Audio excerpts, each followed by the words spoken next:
Did Jesus command his disciples to preach the Sabbath? Yeah, he did. In Matthew 28, verses 18 to 20, we find the Great Commission.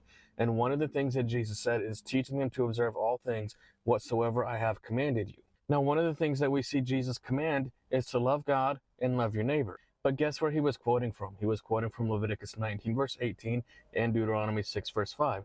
The direct context of both is all 10 commandments, including the Sabbath in both instances. John 14:15, Jesus says, if you love me, keep my commandments. And remember, he's the great I am, according to John 8:58, the great I am who spoke to Moses in Exodus 3. And when he said this, he was actually quoting from the 10 commandments. So when Jesus said, teach them to observe everything I have commanded, that includes all 10 commandments. Now in Mark 16:15, Jesus phrases it a little bit differently. He says, go into all the world and preach the gospel to every creature. Guess what the Bible defines as the gospel in Revelation 14, verses 6 through 12. This is an almost direct quote from the fourth commandment, making the Sabbath, the true Sabbath, a part of the gospel, making the idea that the Sabbath has been changed in any way an automatic false gospel. If the Sabbath was just for the Jews, then show me here in Genesis chapter 2, verses 2 and 3, where God created the Jews alongside of the Sabbath and says, hey guys, this day it's only for you. No, you won't find the Jews in Genesis chapter 2. You won't find Moses there, Abraham, Isaac, Jacob. You won't find anywhere in this context where God says the Sabbath is only for one specific group of people. But what you do find in direct context of this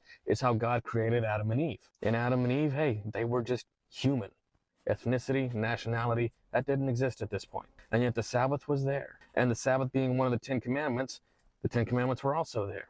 In fact, Eve broke every single one of the 10 commandments when she took that fruit. And when Jesus said he came to fulfill the law, this word fulfill means to fully preach. It doesn't mean do away with. Otherwise, you're making Jesus contradict himself by saying, I've not come to destroy the law, but to destroy the law. And when you study all the context of the Sermon on the Mount, Jesus expanded, he fully preached the 10 commandments, which is why he said things like, it's not just sin to go and physically sleep with somebody else, but if you lust after them in your mind, that's also the same thing as adultery. So you see, my friend, Jesus didn't do away with the law. He didn't do away with the Sabbath, and it's not just for the Jews. Repent and believe the true gospel.